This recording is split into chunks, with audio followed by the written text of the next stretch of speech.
Un caluroso y fraterno saludo le damos a todos los amigos que nos sintonizan por la frecuencia de Radio Espíritu Uruguay.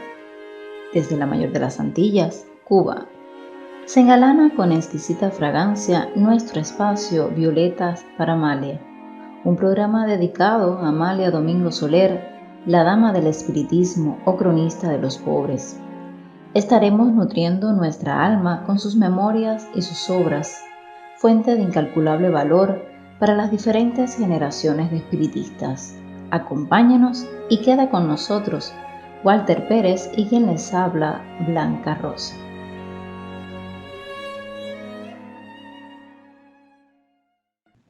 Queridos amigos, sean bienvenidos a nuestro espacio Violetas para Amalia, desde la frecuencia de Radio Espíritu Uruguay. Seguimos conversando sobre la vida y obra de Amalia. Con la llegada del espiritismo, llega la luz para su alma, pero no solo se iluminaría su alma y su razón, sino también sus ojos marchitos y enfermos, nos dirá en sus memorias. Una mañana estando en mi casa, sentí de pronto en la cabeza una sensación dolorosa y extraña. Me pareció que toda ella se había llenado de nieve. Tal frío experimenté en las sienes. Después me pareció escuchar voces confusas. Presté atento oído y creí oír esta breve palabra: luz, luz, luz quiere mi alma y mis ojos, grité, sobrecogida por una impresión inexplicable. Luz necesito, Dios mío. Y sin saber por qué, lloré. Pero no lloré con amargo desconsuelo, muy al contrario, aquel llanto parecía que me daba la vida. Sin darme cuenta de lo que hacía, me miré al espejo y lancé una exclamación de júbilo y de asombro indescriptible, al ver que mis ojos estaban perfectamente abiertos, como hacía muchísimo tiempo que no me los había visto, puesto que siempre tenía los párpados tan caídos que parecía imposible que pudiera ver lo poco que veía. ¿Habrá llegado la hora de recobrar mi libertad?, pregunté en voz alta, como si alguien pudiera contestar. Sí, murmuró una voz muy lejana. Oír aquel sí y echar a correr a ver a mi médico, todo fue uno. Heinzer me miró fijamente y estrechando mi mano entre las suyas, me dijo con mayor seriedad: Amalia, demos gracias a Dios. Desde mañana podrá usted trabajar, pero sin exceso. Acuérdese que usted ha sufrido mucho y no cometa imprudencias. Aún tiene que tomar medicina más de un año. Desde aquel día, para mí memorable, comencé una vida nueva. Con la mayor agilidad busqué trabajo y lo encontré enseguida, y me puse a coser con tal alegría que parecía que había heredado una gran fortuna. Firme en mi propósito de seguir estudiando el espiritismo, quise tener todas las revistas que se publicaban en España, y no encontré medio mejor que colaborar en ellas. Comencé mandando al Criterio una poesía y entonces recibí una carta muy atenta del vizconde de Torres Solanot, con un ejemplar de su obra Preliminares del Espiritismo. Inmediatamente envié otra poesía al director de la Revelación de Alicante y me contestó a vuelta de correo ofreciéndome la columna de la Revelación. La alegría que yo sentí entonces fue tan inmensa como cuando me vi con los ojos bien abiertos. Escribir en la prensa espiritista, ponerme en relación directa con aquella nueva familia que había encontrado, hablar con los espíritus. Qué horizonte tan espléndido se presentaba ante mis ojos. Mi primer artículo espiritista se publicó en la primera plana del número 9 del Criterio del año 1872 y se titulaba La fe espiritista. Al entrar en relación con la Sociedad de Alicante, le pedí una recomendación para poder asistir a las sesiones de la Espiritista Española. Seguidamente me fue enviada y con ella me presenté, presenciando por fin la primera sesión que era de controversia con la Escuela Católica. Me entusiasmé con los elocuentísimos discursos de García López, Güelves y Corchado. Mientras ellos hablaron me pareció que estaba en otro mundo y desde aquella noche no perdí ni una sola sesión. Por tener necesidad de ir a velar a un enfermo, conocí una familia espiritista, compuesta de madre, hija y 3 niños de esta, con la hija que era viuda. Intimé rápidamente, y al vernos la primera vez estuvimos hablando más de 3 horas y ambas quedamos convencidas de que aquella no era la primera vez que nos veíamos. Desde entonces empezamos a llamarnos hermanas. Yo conseguí cosiendo y escribiendo, y cada día se despertaba en mí más el afán de escribir. Pasaron algunos meses y estando una noche en la Espiritista Española, se habló del aniversario de Allan Kardec y el vicepresidente de la sociedad, Alejandro Benicia, me miró fijamente, se acercó a mí y apoyando su dedo índice en mi frente, se volvió a sus compañeros y le dijo con gravedad: en la próxima velada que se le guarde un turno a Amalia Domingo, que dentro de esta cabecita hay mucho guardado que a su tiempo dará abundante fruto. Yo me quedé tan sorprendida que nada contesté. Miré a Benicia y le di gracias con el pensamiento por haber roto la muralla de hielo que me separaba de aquellos hombres sabios que difundían la luz de la verdad. Para mí era un verdadero acontecimiento, porque nunca había leído en público. En aquellos días tenía muchísimo trabajo en casa de una señora francesa que me atendía mucho, y recuerdo que me encontraba tan inspirada cuando estaba en su casa que muchas veces mientras cosía componía versos que solo conservaba en mi mente hasta la noche, y otros días una niña tan amable, sobrina de dicha señora, escribía lo que yo le dictaba, y así compuse la primera poesía que leí en público. El salón de fiestas estaba brillantísimo. Una escogida concurrencia lo llenaba por completo en la plataforma o estrado. Había unos 20 espiritistas, los más de ellos con frac y corbata blanca, que tomaban parte en la velada. Cuando me llegó el turno subí al estrado. Sentí una emoción indescriptible. Recordé todos mis sufrimientos pasados. Vi el palacio a cuyas puertas esperaban los pobres que les diera un poco de alimento.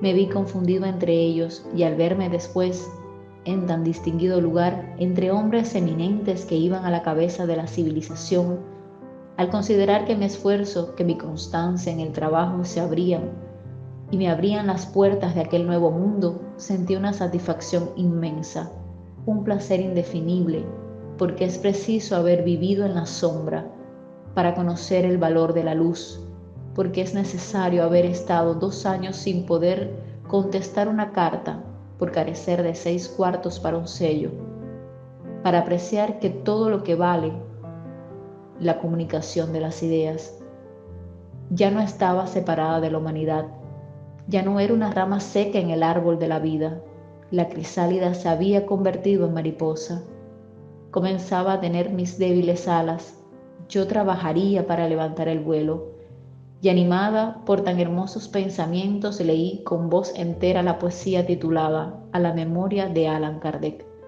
Aquella noche formó una época en mi vida. El 4 de abril de 1874 entré a formar parte en las filas de los propagandistas del espiritismo. Desde aquella noche, cuántas veladas literarias he celebrado y han celebrado en la Espiritista Española. En todas ellas ha resonado mi humilde voz. Mi pobreza y mi modestia, posición social, no sirvió ya de obstáculo para intimar con aquellos hombres eminentes y aquellas mujeres distinguidas. La repercusión que tuvo su participación en esa noche la consagró de modo que vino a actuar en todas las reuniones de la entidad.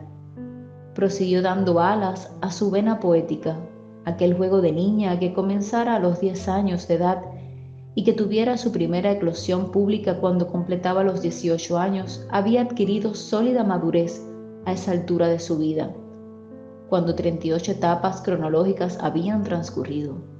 Ganó la consideración de personas cultas que le admiraban y le ofrecían su amistad, aunque sabían de su humilde origen. Un laureado poeta, Umberto Mariotti, analizando en cierta ocasión la obra de la poetisa, dijo lo siguiente: la poesía de Amalia y toda su literatura doctrinaria no están aún suficientemente apreciadas con justicia.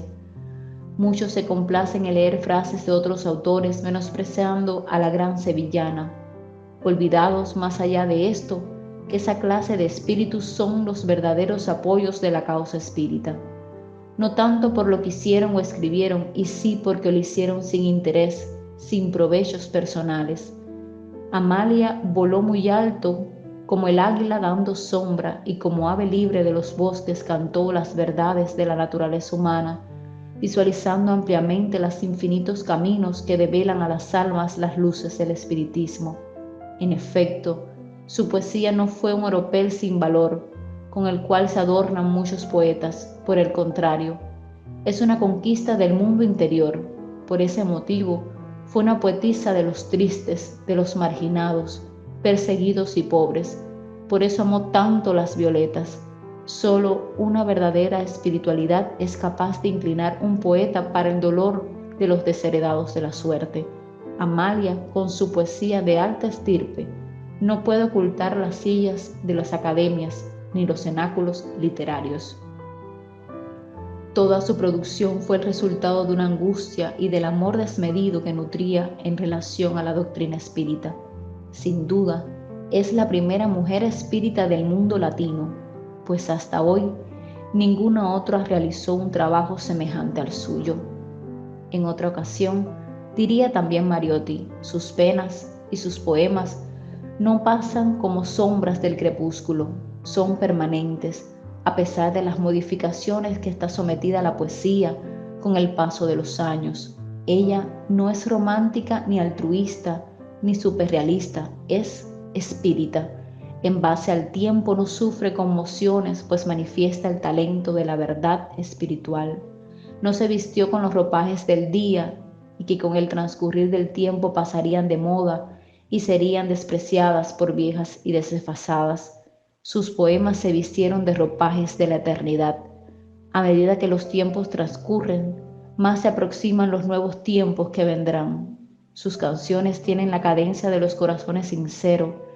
El ritmo de la conciencia superior hace sus rimas y las crea, pues Amalia Domingo Soler no escribió poesías para ser coronada con los halagos de la gloria y de la admiración. Ella escribió poesía para la redención de los pueblos y de las almas. Su poesía tiene una ruta, el mundo espiritual y el amor entre los hombres.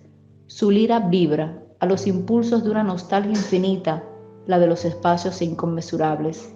Es lamentable el olvido que los hombres tienen sobre las grandes almas que no rechazaron las debilidades de una época y de la sociedad. Su vena poética se armoniza rápidamente con su agilidad en el manejo de la pluma, consagrándose en el complejo mundo de las letras. Un instante más de la vida de Amalia hemos compartido hoy en su programa Violetas para Amalia. Continúa en sintonía para escuchar su hermosa obra en la voz de Walter Pérez.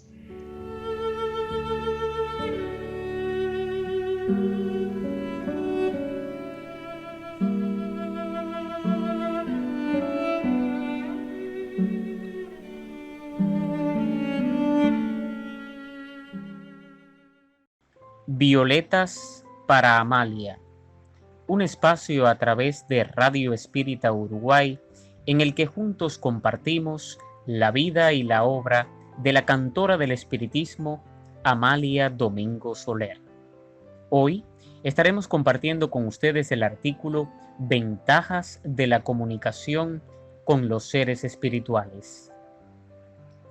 ¿Y qué ventajas se reporta a los hombres la comunicación con los espíritus?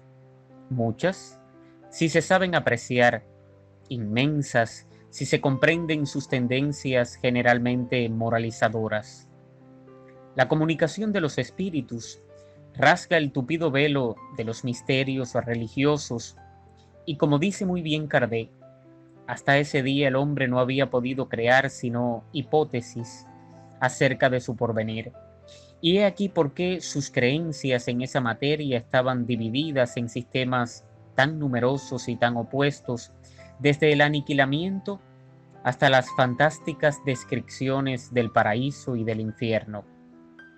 Hoy son testigos presenciales los actores mismos de la vida de ultratumba, los que vienen a decirnos lo que en eso hay, lo cual solo ellos podrán hacerlo. Esas manifestaciones han servido no para darnos a conocer el mundo invisible que nos rodea y que ni siquiera sospechábamos, cuyo conocimiento por sí solo es de una importancia capital, aun suponiendo que los espíritus no pudieran enseñarnos otra cosa. ¿Quién, si se encontrara en un país desconocido, despreciaría las señas que pudieran darle el campesino más humilde que a su paso encontrara? ¿Rehusaría preguntarle siquiera acerca del estado del camino, porque fuera un pobre labriego? En verdad que no habría que esperar de él profundas instrucciones, mas en su esfera, y por ser lo que es, podrá en ciertos puntos guiarnos mejor que un sabio muy distinguido que no conociera el país. Se sacarían de sus indicaciones consecuencias que quizás él mismo no podría sacar, sin que por eso hubiese dejado de ser un medio muy útil para hacer ciertas observaciones, aunque no hubiese servido sino para darnos a conocer las costumbres de los habitantes del país.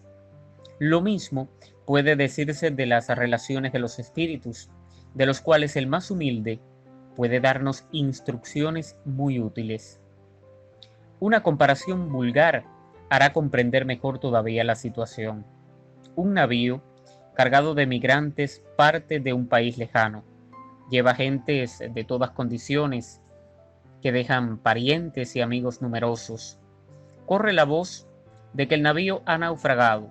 No queda de él rastro ninguno, ni llega noticia alguna de su suerte, por lo que se cree que todos los pasajeros han perecido y se esparce el luto y la consternación en todas las familias. Sin embargo, todos, sin exceptuar uno solo, han arribado a otra tierra desconocida pero abundante y fértil, donde viven bajo un hermoso cielo, alegres y felices, pero esto se ignora. Más de un día otro navío llega a dicha tierra y encuentra a los náufragos sanos y salvos. La noticia circula con la rapidez del rayo y cada cual felicita a los demás diciendo: nuestros amigos viven y dan gracias a Dios. No pueden verse más, están en correspondencia regular, se cruzan los testimonios de afecto y la alegría sucede a la tristeza. Tal es la imagen de la vida terrestre y de la vida de ultratumba antes y después de la revelación moderna. Esta, semejante al segundo navío, nos trae la buena noticia de la supervivencia de los que nos son queridos y la certidumbre de irnos a reunir con ellos algún día. La duda acerca de su suerte y de la nuestra ya no existe, y la tristeza y el desaliento ceden su puesto a una risueña esperanza. Pero otros resultados vienen a fecundar esta revelación. Juzgando Dios a la humanidad, dispuesto para penetrar en los misterios de su doctrina y contemplar a sangre fría nuevas maravillas, ha permitido que se descorriese el velo que separaba el mundo visible del invisible. El hecho de las manifestaciones no tiene nada de extrahumano. Es la humanidad espiritual que viene a conversar con la humanidad corporal y a decirle: nosotros existimos. Luego la nada no existe. Ved ahora lo que somos y lo que habréis de ser. Este es vuestro porvenir, así como el nuestro. Vosotros marchabais en las tinieblas. Venimos a ilustraros y a mostraros el camino. Marchabais sin rumbo y a la aventura, y os enseñamos el puerto. La vida terrestre lo era todo para vosotros, porque nada veíais después de ella. Y nosotros os decimos, manifestando la vida espiritual que gozamos, la vida terrestre no es nada. Vuestra vista se detenía en los bordes de la tumba, y del lado de allá existen horizontes espléndidos e interminables. No os dabais cuenta de la causa de vuestro sufrimiento, y ahora veis en ellos la justicia de Dios. El bien existía sin futuros aparentes para el futuro, mas en lo sucesivo tendrán un gran objeto presente y será una necesidad. La fraternidad será una utopía generosa. Ved ahora cómo es una realidad espléndida, fundada en las leyes de la naturaleza. bajo el influjo de la creencia de que todo acaba con la vida del cuerpo, la inmensidad es el vacío, el egoísmo impera entre vosotros, y es ese mote de vuestro escudo y la última palabra de vuestra moral, es cada uno para sí, con la certidumbre del porvenir, los espacios infinitos se pueblan hasta el infinito, y el vacío y la soledad no existen en ninguna parte. La solidaridad une a todos los seres del lado de allá de la tumba, y existe el reinado de la caridad con el mote en su escudo, cada uno para todos y todos para uno.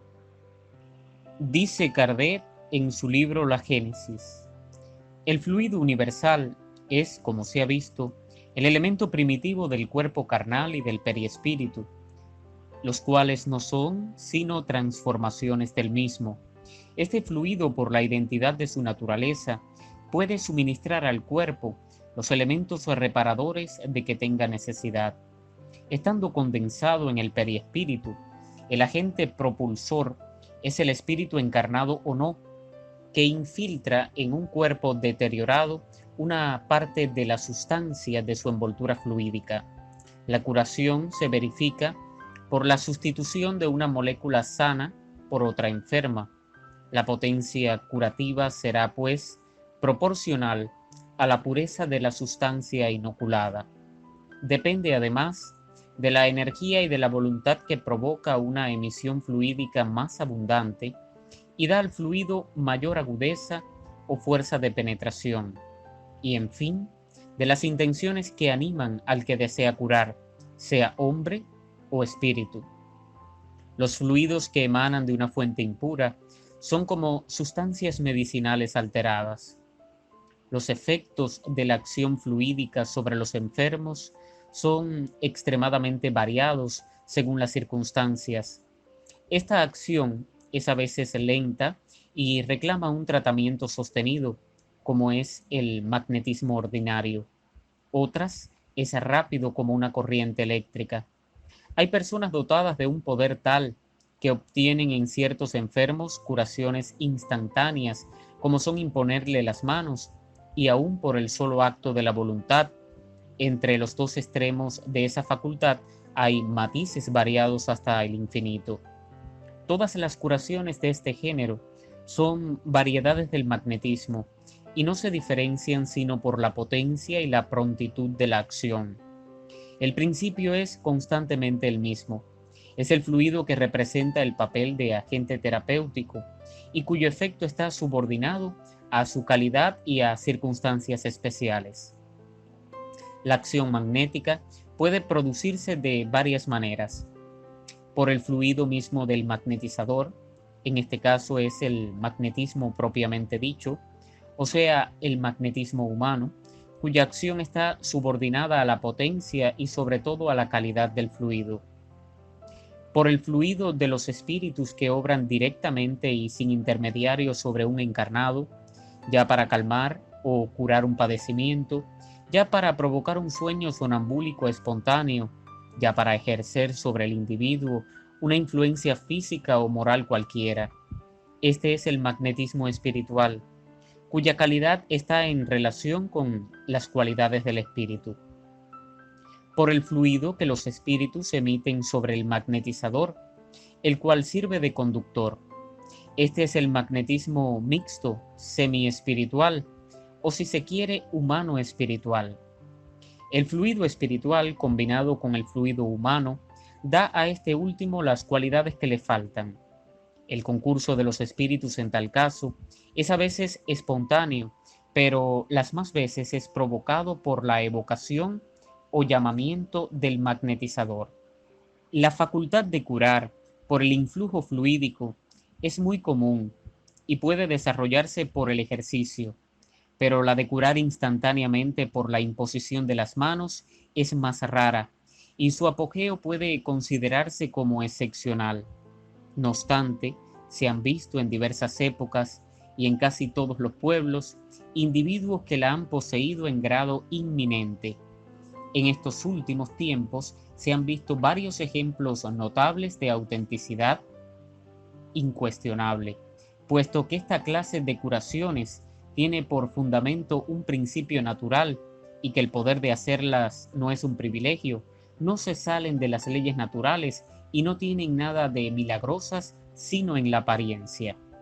Agradecemos su fiel sintonía con nuestro programa Violetas para Amalia. En próximas emisiones continuaremos juntos compartiendo fragmentos de la vida y la obra de la Dama de los Pobres, la cantora del espiritismo, Amalia Domingo Soler. Gracias a todos por su compañía y sintonía a través de las frecuencias de Radio Espírita Uruguay.